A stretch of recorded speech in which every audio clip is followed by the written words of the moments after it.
The San Jose Sharks made history today. Rumors are taking over the world.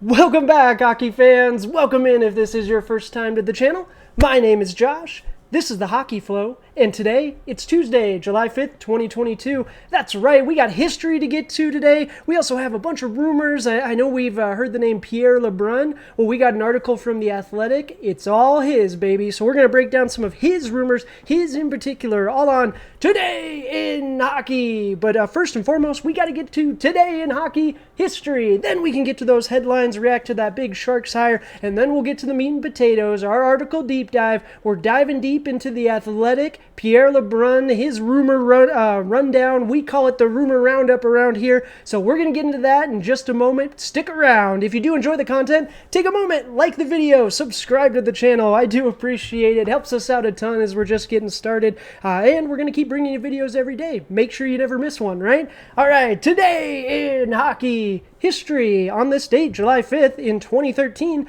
Ottawa Senators legend Daniel Alfredsson signs with the Detroit Red Wings. So, sad day for Senators fans, but overall, you know, that little stint with the Red Wings didn't really go anywhere, so probably should have just hung it up when he did. But all right, moving on to headlines. And like I said, we had history today. The San Jose Sharks hired Mike Grier as their next GM. Mike Grier becomes the first ever African-American to be hired as a GM for an NHL team. So, congrats to him, very much, very well deserved. His brother is actually the GM for the Miami Dolphins of the NFL, so it runs in the family, obviously. But again, congrats to him. A little sad that it's taken till 2022 for us to call this out for an NHL team, but progress nonetheless, absolutely. All right, Montreal Canadiens, they are still undecided on what they're going to do with that first overall draft pick. A little unsettling if you're a Habs fan, but at the same token, that means there are a few good players. I know the conversations between Wright,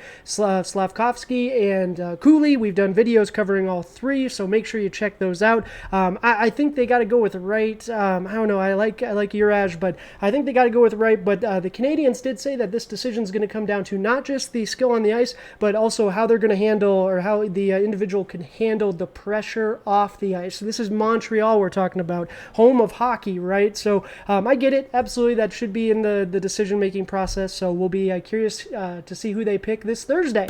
All right, let's get into it. Article deep dive, LeBrun rumblings. Why hasn't Filip Forsberg re-signed with Nashville yet? Claude Giroux to Edmonton? I hope so. By PIERRE LEBRUN. So yes, we've got some rumors to break down. We did Jim Parsons from the Hockey Writers yesterday, and I tell you what, PIERRE LEBRUN, he shows up in those ones with Mr. Parsons. So figure we might as well go straight to the horse's mouth. We're gonna break down some of these rumors straight from Mr. LeBrun. A few of them we've already talked about, so I didn't include them in the slide here, but we'll leave the link down in the description for you guys as well. That way you can see everything that Mr. LeBrun covered. But first and foremost, let's talk about Filip Forsberg. He was supposed to re-sign with Nashville quite a while ago, right? What's going on? Why haven't we heard more about that? Why hasn't he re-signed? If he hasn't re-signed, why hasn't he announced that he's not going to re-sign? Well, according to PIERRE LEBRUN, he thinks it should still get done. He says both parties have similar goal for 8 years, and money-wise, it's really coming down to they're in the $8 million range. The Predators want to pay him the low $8 millions, and the Forsberg's camp wants high $8 million. So LeBrun thinks, boy, this is really silly if this doesn't get done over $500,000. But weirder things have happened, right? And that would just turn the market on its head if Filip Forsberg becomes available too. Johnny Gaudreau, if he's available also, if he doesn't re-sign with Calgary. But all right, I got to move on to this one. This is the one. Every day, one of these is the inspiration for the video, right? And this was it. Claude Giroux. We talked about it a little bit yesterday in our video. We had mentioned there were some rumblings. Well, here we go. PIERRE LEBRUN is saying that Claude Giroux, if Florida can't re-sign him, the date to watch is July 13th. If Claude Giroux cannot or does not re-sign with the Panthers by the 13th, then the Oilers are amongst the teams that are going to be after Giroux. And I tell you what, I saw some stuff on Twitter today. It looks like Let's Go Oilers fans are already sending the love to Mr. Giroux, getting him to come play for us.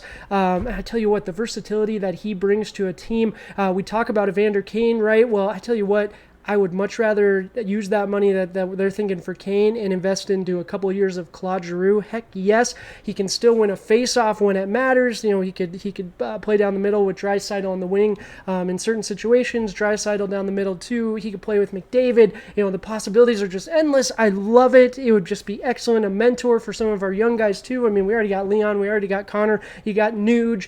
Man, if Giroux, I love it. One thing that he does that Kane doesn't do is he plays center. That's so important. So I would love that. That would, as an Oilers fan, this one a little bit of a homer one, but I would love to see Claude Giroux come to the Oilers. Pierre LeBrun does mention the Senators also as a possibility. All right, moving on to Marc-Andre Fleury, the Tendy. LeBrun says that the Wild are still interested in re-signing him. Absolutely, they traded for him at the deadline, and why not bring him back? Their aspirations are the Cup, right? But this one really sparked my interest. What about Toronto? What about the Maple Leafs? I tell you what, they need a Tendy. We just talked about it yesterday. I'll leave the link down in the description for you.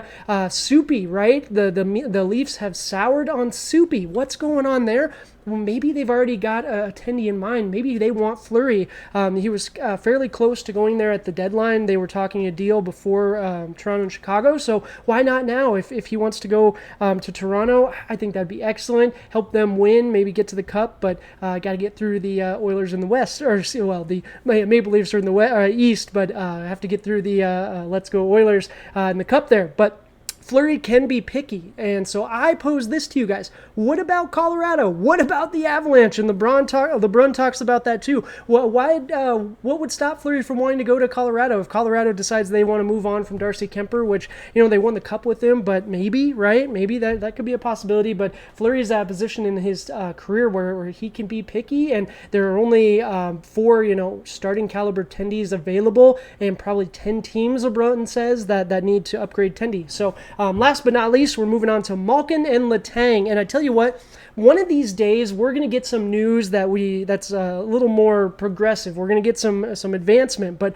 right now still no breakthroughs. And it's interesting to see how this one's kind of come to this point. LeBrun talks about how initially they were talking. The team was wanting 2-year deals. Then of course they had to concede. All right, we'll give you that third, right? We'll give you that third year. But now that he's talking about the realization that they probably would have to concede a 4th year if they really expect either of these guys to sign with for a team-friendly cap number. So do you really need 4 more years of Evgeny Malkin and Chris Letang? Letang probably still has it in him. Malkin, 4 years, and depending on what that number comes in, that's a little tough to commit to. But at the end of the day, LeBrun thinks Letang gets done, and he's not sure on Malkin. He just doesn't have any info, and that's interesting. I know the Russian dynamic is also something interesting with Malkin. Is he even going to be able to come back? A lot of weird stuff happening. So either way, that's going to do it for the rumors. Which rumor do you guys want to see happen? We had some good ones. Claude Giroux to the Oilers, Marc-Andre Fleury. You want him to go to be tendy for the Leafs, or Malkin and Letang? Do you guys want them to come back, head someplace else? Let me know down in the comments. I appreciate you guys. So we are doing a giveaway at the channel. That's going to do it for the video though today. So I do appreciate you guys. Once we hit that 100 subscriber mark, we're going to be giving away a $100 gift card to NHL shop. So just a way for me to say thank you so much. I do appreciate all the support so far. We're getting there. So as soon as we get to that point, we'll do a video and show you what you need to do to be eligible. But until next time, I appreciate you. Cheers.